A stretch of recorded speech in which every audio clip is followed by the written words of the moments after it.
Olá, meus irmãos, a paz do Senhor a todos, tudo bem com vocês? Espero que sim, na graça e na paz do nosso Deus.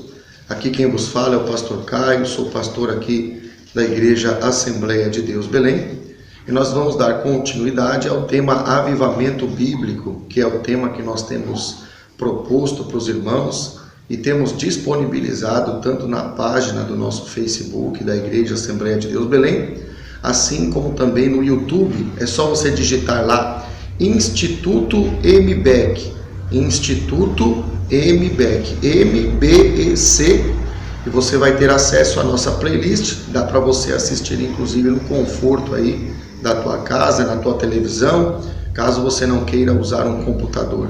Então a gente tem essas duas formas na página da nossa igreja, né, Assembleia de Deus Belém, e também no YouTube, digitando Instituto MBEC. Um grande abraço e fiquem todos na paz do Senhor. Então, irmãos, dando continuidade no nosso tema do avivamento bíblico, essa que é a lição de número 10, nós estamos falando acerca da visão dos ministérios, né?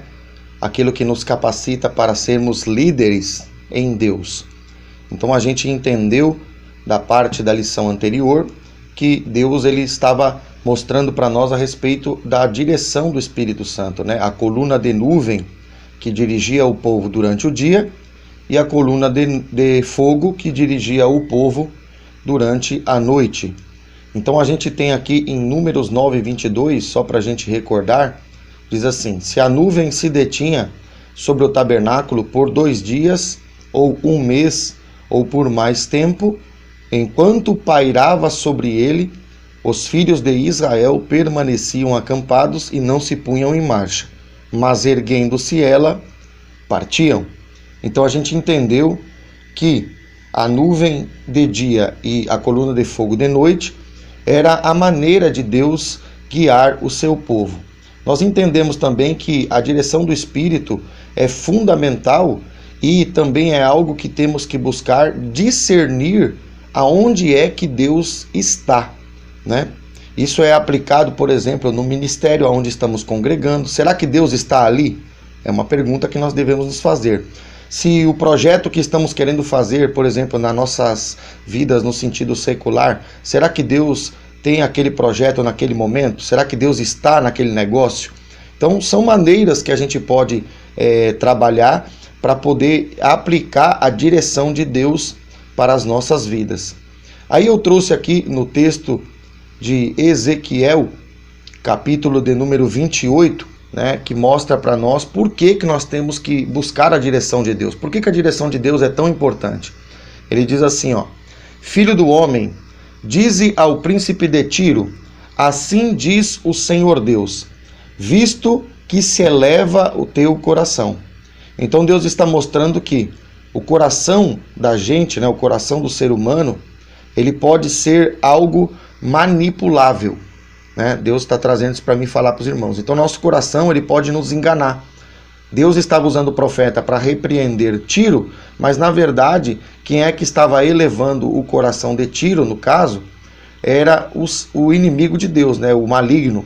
Então o nosso coração ele é uma terra. Se a semente maligna cai ali, a nossa condição de sentimento, né, de posicionamento muda. Por isso que eu tenho a figura aqui que o tabernáculo era móvel, assim como também o nosso coração é possível de ser modificado, de ser mudado. Então a diferença é que Deus muda o tabernáculo, né, muda a direção para nos abençoar. E o ser humano, recebendo a influência do outro, né, do inimigo de Deus, que é Satanás, o coração ele também muda de lugar, né, ele muda de posição, só que não muda para ser abençoado, muda para ser amaldiçoado, porque ele se eleva e no que ele se eleva, ele perde aquilo que Deus tinha de melhor para a sua vida. O versículo 2 diz assim, ó, a continuação dele, né? E dizes, eu sou Deus, sobre a cadeira de Deus me assento, no coração dos mares, e não passas de homem, e não és Deus, ainda que estimas o teu coração como se fora o coração de Deus. Então esse sentimento que Deus estava mostrando através do profeta Ezequiel é um sentimento que não é raro a gente encontrar nas pessoas. né, ele quer muitas das vezes uma cadeira, ou seja, ele quer estagnar, né? Deus está mandando eu falar dessa forma. A pessoa, ela intui que quando ela se apodera de uma posição e ela se fixa ali, que ela vai ser, vamos dizer assim, realizada, que ela vai ser completa, que ela vai ser feliz. E é isso que Deus está mostrando para nós, que não é necessariamente verdade. Porque isso é um sentimento que vem daquele que quis o lugar de Deus. Por isso que ele insufla esse sentimento dentro do coração do príncipe de Tiro, que é hoje um exemplo para nós. Ele diz, eu sou Deus. Quando a pessoa dirige a ela mesma, ela é Deus para ela mesma. Então isso é um perigo. E ele diz, sobre a cadeira de Deus me assento no coração dos mares. Então quer dizer, a pessoa ela acha que tem uma posição de estabilidade, era tocada, né? Mas a Bíblia nos ensina que a grande verdade é, o Senhor, eu sou, lá para Moisés ele fala, diz que o eu sou, né, te mandou, te enviou. Então Deus ele é, nós estamos, né? Nós hoje estamos, amanhã estaremos mais, porque a nossa vida é passageira. Então a gente tem que entender que por isso mesmo que nós precisamos não deixar com que esse sentimento de ficar fixo, né? A cadeira fala de um lugar que a pessoa se assenta e não quer mais sair dali. É uma posição, entre aspas, uma aparente estabilidade. Mas o Senhor nos mostra, pelo próprio relato do tabernáculo, que o tabernáculo ele era móvel para mostrar que a vida verdadeira, a vida com Deus, a vida produtiva para o reino de Deus e também para nós mesmos, é uma vida que Deus nos dá algumas coisas, né? Nos dá algumas conquistas, mas nós temos que estar sempre em movimento. E esse movimento tem que estar de acordo com a direção da nuvem, com a direção do Espírito. E é isso que nós temos que entender. O sentimento de que nós somos Deus, né, é um sentimento muito perigoso. E é isso que muitas pessoas não têm percebido. Porque quando você dirige os seus passos, você é a nuvem e você ao mesmo tempo é o tabernáculo. Então você é Deus para você mesmo. E é isso que Deus está mostrando. Porque Deus quer dirigir a nossa vida para que nós possamos alcançar as plenitudes das promessas. Ou seja, o melhor que Deus tem para cada um de nós. Então é isso que Deus nos dava para nós comentarmos a princípio sobre esta verdade.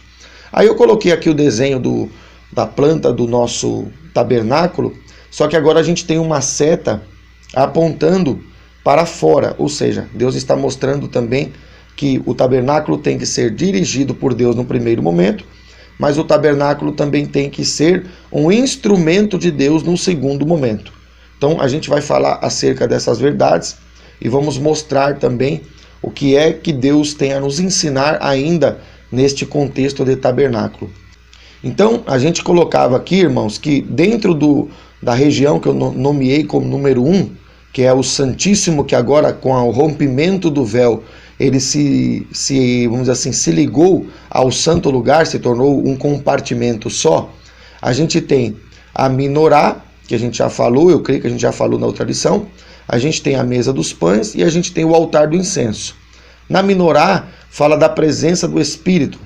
Na mesa dos pães fala da comunhão e a alimentação pela palavra.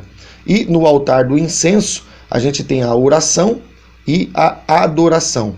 E aí nós temos aqui, né, atrás do altar do incenso, nós temos a Arca da Aliança. E nós falamos que a Arca da Aliança é aquilo que traz a presença de Deus. Né? A presença de Deus que tem a ver com a sua lei. Que a presença de Deus ela vem da palavra, né, da lei de Deus, e essa presença ela se expande para todo o tabernáculo e ela também vai se expandir para fora do tabernáculo para que a gente possa ministrar as pessoas. Então eu coloquei aqui que a gente tem que estar de frente da arca, né, em oração e em adoração, respeitando aquilo que Deus nos ensina, né, o ensinamento é uma chave, né, o aprendizado com Deus. E aí nós teremos a origem da presença através das tábuas da lei, que representa também a palavra de Deus no sentido de ordenança, de lei. Aí eu coloquei aqui em Isaías 59:1 o relato que mostra o que é que pode levantar o véu de novo. Né? Um relato bíblico agora para mostrar por onde a palavra vai nos instruir. O véu sempre esteja aberto e o Santíssimo esteja sempre ligado no Santo dos Santos, né? Se tornem um ambiente só. Ele diz assim: eis que a mão do Senhor não está encolhida para que não possa salvar, nem surdo o seu ouvido para não ouvir. Então Deus está mostrando que ele está disponível. Versículo 2: mas as vossas iniquidades fazem separação entre vós e o vosso Deus, e os vossos pecados encobrem o seu rosto de vós, para que vos não ouça. Então Deus mostra aqui as iniquidades, ou seja, as injustiças, porque equidade é justiça, iniquidade é injustiça, é a negação da justiça. É o que vai fazer a separação entre nós e o nosso Deus, ou seja, o véu vai levantar de novo. E aí ele diz: e os vossos pecados, confirmando que iniquidade é pecado, encobrem o rosto de vós. A glória de Deus fica bloqueada. A glória de Deus fica impedida de nos alcançar. E aí ele diz: para que não vos ouça, né? Ou para que vos não ouça, melhor dizendo. Então, a gente entende que o véu foi de fato rompido, mas nós precisamos estar em oração, mas precisamos também estar em justiça. Porque se nós estivermos até em oração, mas vivendo na injustiça, o véu vai ser levantado e nós não teremos mais acesso à presença de Deus. João 15, versículo de número 3, o Senhor mostra o princípio, só que Deus acrescenta algo aqui. Ele diz assim em 1 Tessalonicenses 5,17: orai sem cessar. Então a oração é um princípio para quem quer a presença que vem da arca. Por isso que o altar do incenso, ele está na frente da arca, de frente para a arca.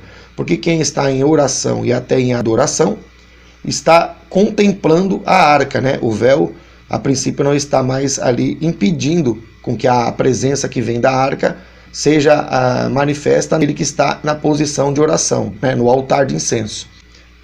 João 15, versículo de algo interessante para nós.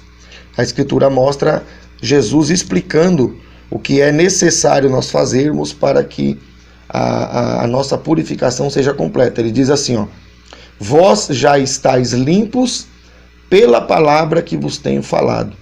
Então a gente entende que a palavra verbalizada, quer dizer, o ensinamento da palavra através da verbalização, né, da fala, é um instrumento poderoso para nos limpar.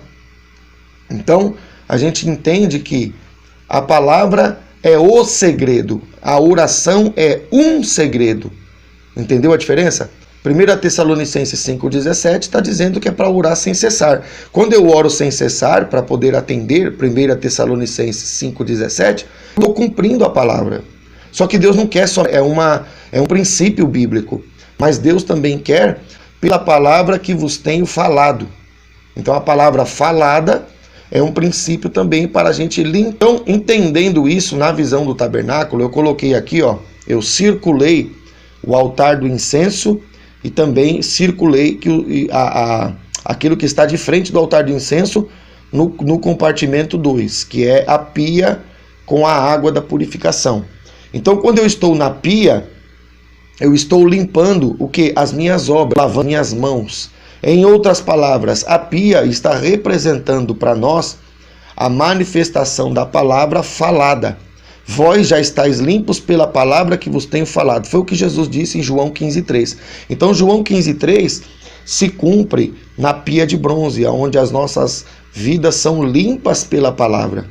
E 1 Tessalonicenses 5,17 se cumpre no altar do incenso, onde a oração nos traz a santificação, porque estamos também entrando pela palavra para receber da glória que procede da Arca da Aliança, do concerto. Então eu coloquei aqui, irmãos, num desenho, note só, a palavra falada, que é a palavra falada através do ministro que Deus usa, da pessoa ungida, né? Tem que ser alguém ungido, alguém preparado, né? Não é a palavra falada através de qualquer pessoa, é a palavra falada através daquele ministro, daquele servo que Deus levantou para ministrar. Então a palavra falada, ela produz em nós perdão. Ela produz purificação das nossas obras. Então a palavra falada tem esta função. E aí eu coloquei aqui que o altar do incenso, representando a oração, também é instrumento, que também cumpre a palavra, só que agora ela vai trazer para nós a santificação. Como eu tinha dito, aqui nós estamos confirmando agora pelo desenho do tabernáculo. Então Deus trazia para nós, irmãos, que para nós aplicarmos o nosso ministério como um tabernáculo que vai fluir para fora, né, que vai levar a presença de Deus que está em nós para outras pessoas, nós precisamos cumprir este ciclo, né, este ciclo entre pia e altar, né, perdão e santificação. Nós precisamos continuamente estar cumprindo esse ciclo. Por quê? Porque quando nós estamos limpando as mãos, purificando as nossas obras pelo ouvir da palavra, pela palavra falada, e quando nós estamos orando pela palavra agora através da oração, nós estamos nos preparando, porque nós estaremos limpos de mãos, as nossas obras estarão em Deus, né? Porque nós seremos perdoados, e nós estaremos com a presença, com a unção, com a santificação, que é a unção manifesta, através também da oração. Então Deus mostrava que este ciclo, ele se faz necessário para todo sacerdote, para todo ministério que tem desígnio de servir a Deus. Inclusive, a gente colocou essa regra, esta ordem, né, esta visão do tabernáculo, da purificação da pia e da purificação do altar do incenso, como uma primícia, né, como uma forma que nós aplicamos aqui no nosso ministério, e também estamos mostrando para os irmãos que os irmãos também podem aplicar nas vossas congregações, para que os ministros que vão subir no altar estejam devidamente perdoados e santificados. Então, para fazer a obra de Deus, né, que é a seta que está apontando para a esquerda, ou seja, para liberar a presença de dentro para fora, que é quando a gente vai ministrar alguém, a gente precisa purificar o nosso próprio ministério primeiro. Ou seja, você tem que se santificar, você tem que receber o perdão de Deus através dessas duas formas, para que a tua vida esteja, vamos dizer assim, fluindo em Deus, para que Deus possa te usar de uma maneira mais poderosa, mais plena. Então é importantíssimo a gente entender isso. Só que, inclusive, para o nosso ministério é uma forma de santificação necessária e colocada para todos aqueles que querem ministrar diante da igreja. Porque quando você vai assumir o microfone, né, irmãos, falando agora do ministério na revelação da igreja, da graça de Deus, né, que é a identidade cristã, nós vamos dar oportunidade para alguém para cantar, vamos dar oportunidade para alguém para louvar, ou vamos dar oportunidade para alguém para fazer de Deus, para pregar, para testemunhar, enfim, para falar alguma coisa da parte de Deus. Então a gente tem aqui como regra que essa pessoa precisa estar sempre em oração e que ela precisa também vir nos ensinamentos bíblicos que nós disponibilizamos, inclusive através deste próprio curso, que é a Escola de Líderes, para a pessoa possa ter condições de ter santidade diante da igreja, para que ela possa, quando for ministrar a igreja, trazer algo de Deus para a igreja, para que a igreja seja tocada por Deus, seja abençoada por Deus através da vida dela, que está como uma vida que se preparou para ser ministério. Os irmãos entendem isso? Existe aqui uma condição pré-existente para você ter ministério. Qual é esta condição? Resumidamente dizendo, você tem que lavar as tuas mãos, receber a palavra, né, ouvir a palavra falada, João 15:3, e você tem que dobrar os teus joelhos para orar, para santificar a tua vida, o teu ministério, para que Deus possa te usar. Então isso é uma regra que nós estamos tirando aqui da visão do tabernáculo. Uma outra coisa que Deus nos trazia, olhando ainda para o tabernáculo, uma outra realidade que dá para perceber, é que as pessoas também não entendem muito a respeito de missão, do que é fazer missão.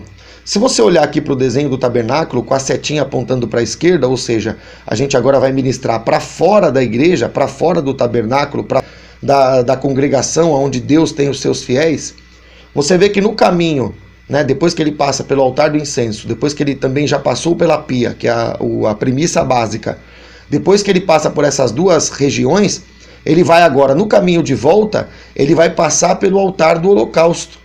Então nós entendemos por revelação, irmãos, que para você fazer uma obra dentro da igreja, você já precisa da pia e já precisa do altar do incenso. Para você fazer uma obra fora da igreja, ou seja, para você evangelizar, para você fazer uma obra fora da tua região de domínio, que seria a princípio a tua igreja, a tua congregação, você precisa do altar do incenso, você precisa da pia e você precisa pagar um preço a mais. Porque você está caminhando do altar para a pia e da pia você passa pelo altar do holocausto. E no altar do holocausto havia a morte, né, do cordeiro, do sacrifício. Então às vezes a gente tem que sacrificar ainda mais, fazer um terceiro sacrifício, um sacrifício adicional, para que a gente tenha santidade agora para ir lá fora da igreja pregar. Então tem gente que não entende que muitas das vezes é preciso pagar um preço para fazer a obra de Deus. E as pessoas vão pregar, vão fazer campanha, muitas das vezes, sem preparo nenhum. Aí o que acontece? Às vezes a gente até consegue pregar, mas o fruto que Deus produz não é um fruto satisfatório, né? Não é um fruto, vamos dizer assim, que Deus poderia produzir, né? Pedro pregou e produziu quase 3.000 almas que aceitaram a Jesus. Por que muitas das vezes está faltando, às vezes, pessoas que se dobram a Jesus? Eu não vou dizer isso de forma unilateral, mas muitas vezes o que está faltando, irmãos, é porque nós não pagamos um preço, não entendemos as regras espirituais. Temos que ter santidade, temos que ter perdão. Isso é o necessário para dentro da igreja. Para fora da igreja temos que ter a santidade e o perdão somado ao sacrifício que é representado pelo altar do holocausto, que vem antes de nós sairmos para a porta do tabernáculo para fora. Então isso nós entendemos e colocamos para os irmãos aqui como uma regra. Olhando também para o tabernáculo, no sentido das duas regiões, nós temos aqui, irmãos, que você pode perceber que o Santíssimo e o Santo Lugar, que são agora uma região só, ele é uma região que está, vamos dizer assim, ela está protegida, né? É uma região que está, vamos dizer assim, ela está blindada. Existe uma construção, existe como que uma casa, né? Uma casa que está fechando ela do ambiente exterior. Quando a gente entra, por exemplo, na região da pia e na região do altar do holocausto, que é a segunda região, a gente já está em contato com a atmosfera aí, com a região, né, exterior, ou seja, com o céu, com o ar. Mas a região onde está a primeira região, que é a arca e os 3 utensílios, você tem um quarto. Ou seja, você tem um compartimento fechado que não te dá acesso para você, por exemplo, ver o céu, porque ele está fechado, né? Ele é como um quartinho, como uma região blindada, fechada, selada. Aí nós vamos para Mateus capítulo 6, o versículo é o 6 também, e diz o seguinte, Deus, né, falando através de Jesus, ele diz: tu, porém, quando orares, ele diz assim, entra no teu quarto e, fechada a porta, a teu pai que está em secreto, e teu pai que vê em secreto te recompensará.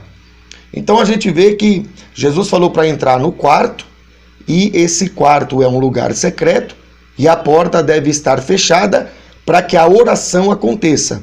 Se a gente olhar para o tabernáculo, você vê que essa região primeiro, Santíssimo com o Santo, que se tornou uma região só, como a gente falou, ela é uma região que em 3 dimensões aqui nós podemos perceber até melhor, ela é uma região que está o quê? Funcionando como um quarto. E não é nessa região que justamente está o local onde a oração é representada, o altar do incenso? Pois é. Então você vê que até aí fecha, até aí bate, porque Jesus mandou entrar no quarto e dentro do tabernáculo está o altar do incenso. Eu entro num lugar fechado que se parece exatamente com o quê? Com um quarto. A gente vê que a palavra na graça está sendo confirmada pelo relato da palavra do Velho. Você vê que Deus realmente é quem designou e quem autorizou usarmos o modelo do tabernáculo, agora sendo aplicado na visão de Mateus 6,6, ou seja, da graça. Mateus 6 diz o seguinte: portanto, vós orareis assim. Então Jesus vai ensinar o quê? Vai ensinar a oração, né? A oração que está descrita, que foi ensinada por Jesus e foi registrada nas Escrituras. Então ele diz, vós orareis assim. Aí ele diz assim, Pai nosso que está nos céus. Então está falando da onde a nuvem vem dos céus, né? A coluna de nuvem, coluna de fogo. Então já confirma. Aí ele diz, santificado seja o teu nome. Então você vê que justamente aqui, eu não coloquei aqui, volto a trazer a figura, que no altar do incenso, é onde a oração acontece, não é onde a santidade é manifestada. Nós não falamos que ali é que dá o acesso, né, para a consagração, através da oração, para recebermos a santificação.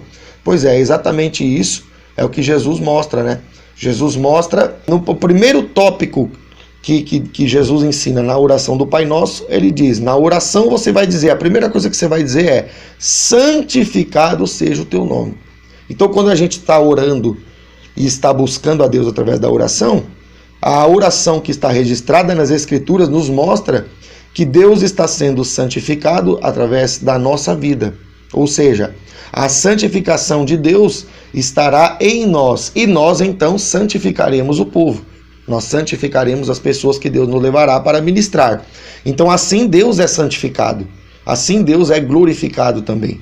Então assim nós vemos que até a oração que Jesus deixou descrita fala da santificação como a primeira, vamos dizer assim, determinação, o primeiro requisito que aparece na oração do Pai Nosso é a santificação. Por quê? Para confirmar o altar do incenso. Então a gente vê justamente isso. Uma outra coisa que nós podemos avaliar é que a porta da igreja foi aberta para simbolizar o que Deus nos deu. Então a porta da igreja, ela é o quê? Ela é a porta que nos dá acesso à revelação de Deus. Então nós entramos na igreja e recebemos a revelação de Deus. Então quando nós estamos levando a palavra de Deus para outros, nós estamos levando a palavra de Deus através de revelação de Deus. E isso produz prosperidade, né? O nosso ministério é próspero. Por quê? Porque se você avaliar, vou até deixar para os irmãos buscar o texto, não coloquei ele aqui, né? Estou instigando os irmãos a fazerem pesquisa. Você vai ver que Jacó lá no livro de Gênesis, conforme ele colocava um padrão diante das ovelhas, as ovelhas repetiam esse padrão. Né? Se ele colocava um padrão das malhadas, um padrão misturado, as ovelhas nasciam malhadas. Se ele colocava um padrão diferente, as ovelhas nasciam com aquele outro padrão. O que Deus está querendo mostrar? Deus está querendo mostrar que a gente recebe a prosperidade, recebe a palavra de Deus pela porta que nos foi aberta, a igreja, e nós abrimos uma porta de acesso para fazer as pessoas prosperar. Né? A Jacó colocava e as ovelhas recebiam aquele padrão que estava com Jacó, porque Jacó era de Deus. Então Deus está mostrando que nós, quando estamos dispostos a pagar um preço, nós realmente santificamos as almas e damos às almas também uma porta de acesso ao reino celestial. Então é isso que Deus nos trazia para ministrarmos aqui. Então, irmãos, nós precisamos entender que o ministério, ele tem regras, né? O ministério, ele tem exigências, né? Deus está me mandando falar isso aqui. Então nós precisamos entender que para você produzir mais, presta atenção no que Deus vai falar aqui. Para você produzir melhor, para você trazer mais de Deus para as pessoas, você precisa se consagrar.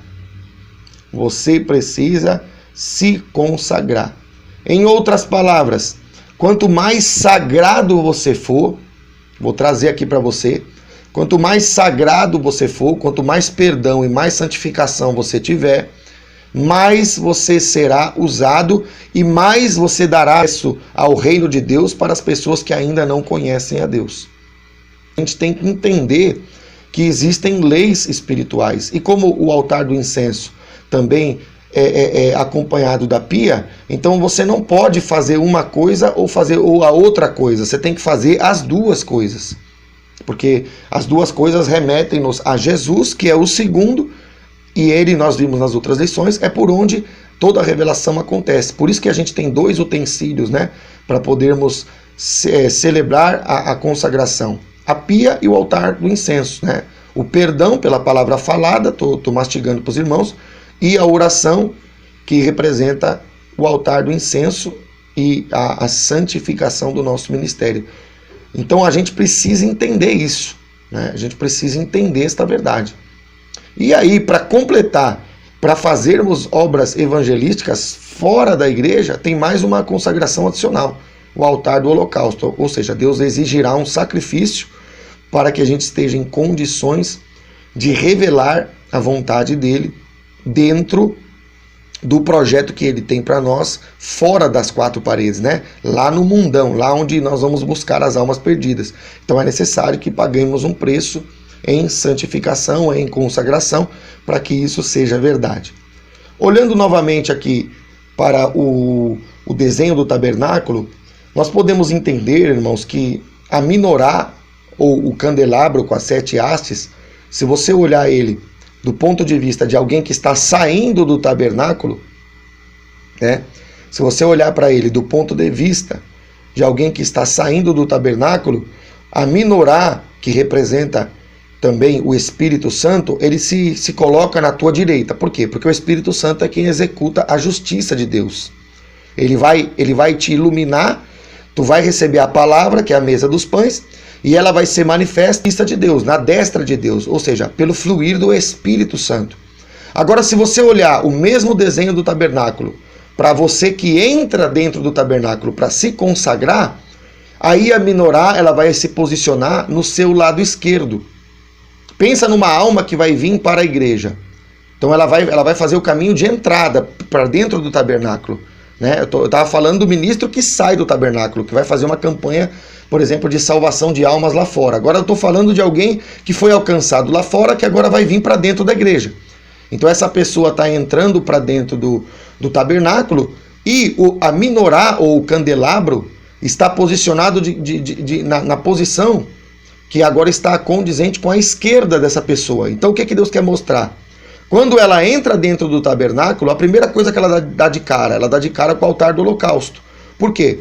Porque ela precisa mortificar a sua carne, ou seja, ela precisa largar os seus pecados. Não dá para servir a Deus se não largar os pecados.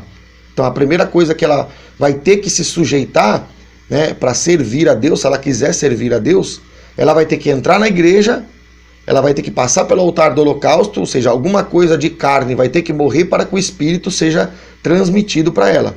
Aí a menorá está posicionada do lado esquerdo. Por quê? Porque a esquerda fala daquilo que é errado. E o Espírito Santo, que é a menorá do lado esquerdo, né, na visão da pessoa que entra, já expliquei para os irmãos, ele vai trazer a correção profética. Ou seja, a correção é aquela revelação que a gente não pode prever. É aquela revelação que o Espírito Santo dá na vontade dele, na hora que ele quer.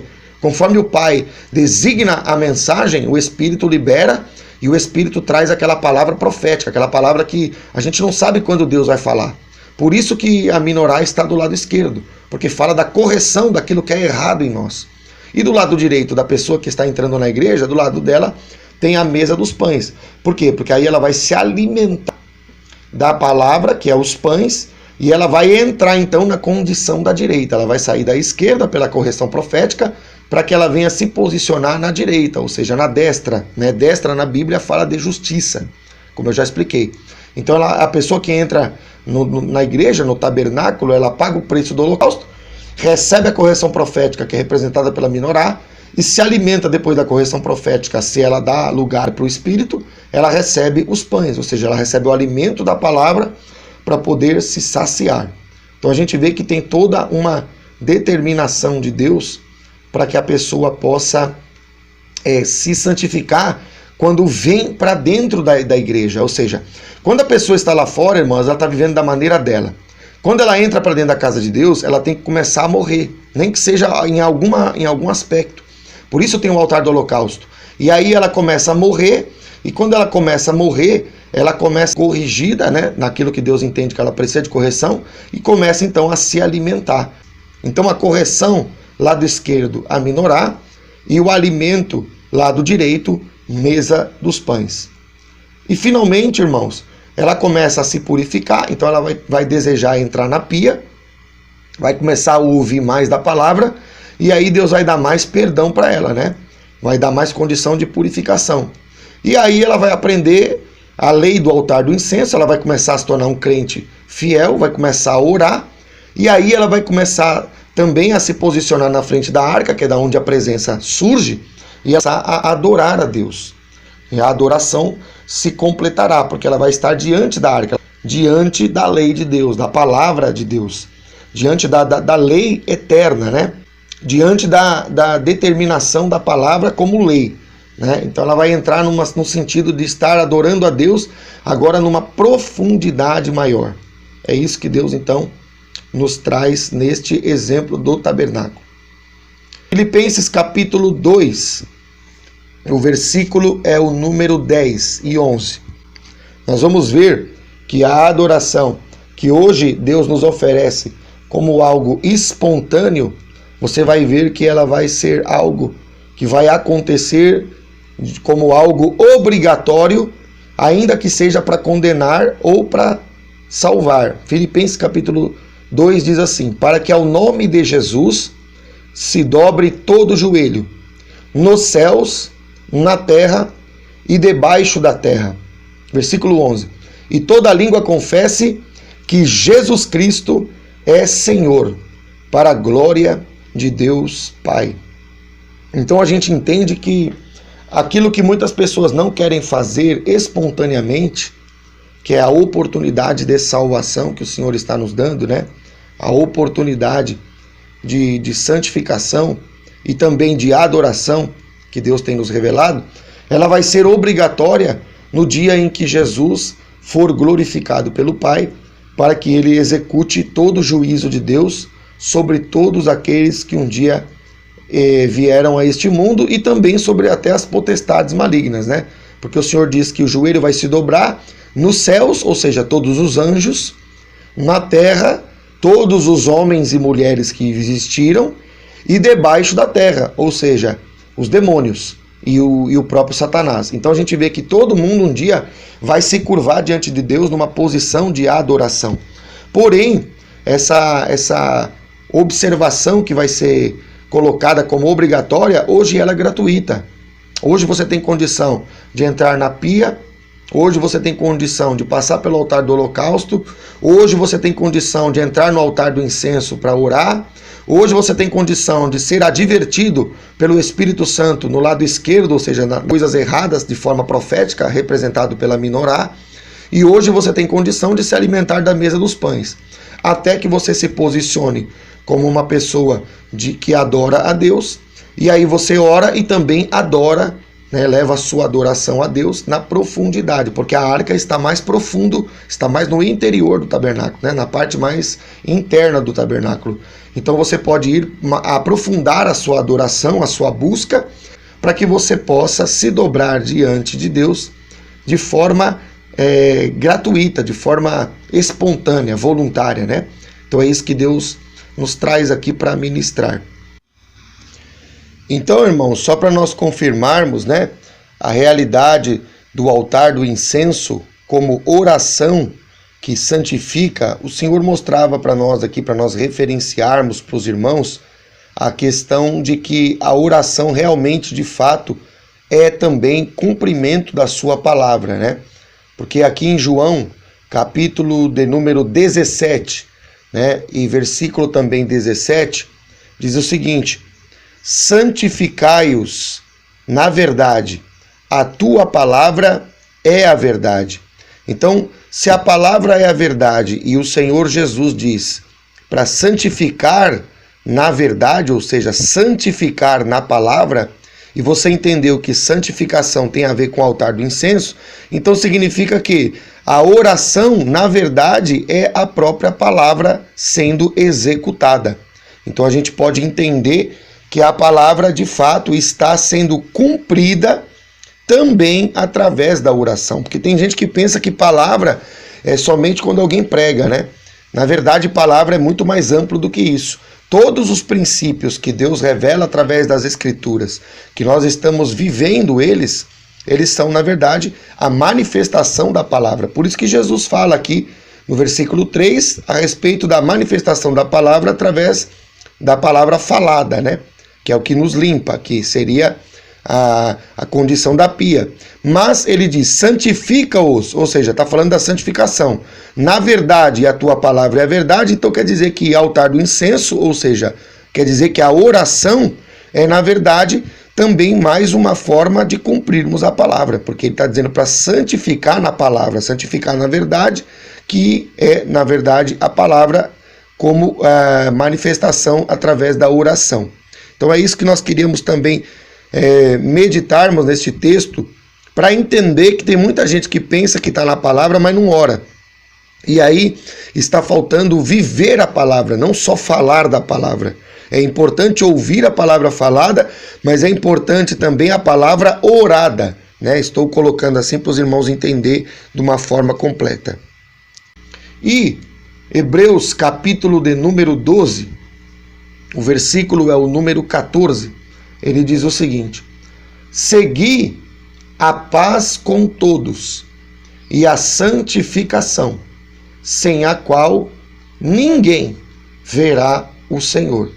Então o Senhor trazia para nós meditar neste versículo, mostrando para nós que essa consagração que é necessária entre a pia e o altar do incenso, ela não é necessária somente para você ser um ministro que vai pregar a palavra dentro da igreja, ou um ministro que vai pagar um preço adicional para pregar a palavra fora da igreja.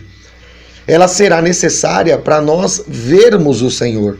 Ou seja, ela será necessária para nós contemplarmos a Deus.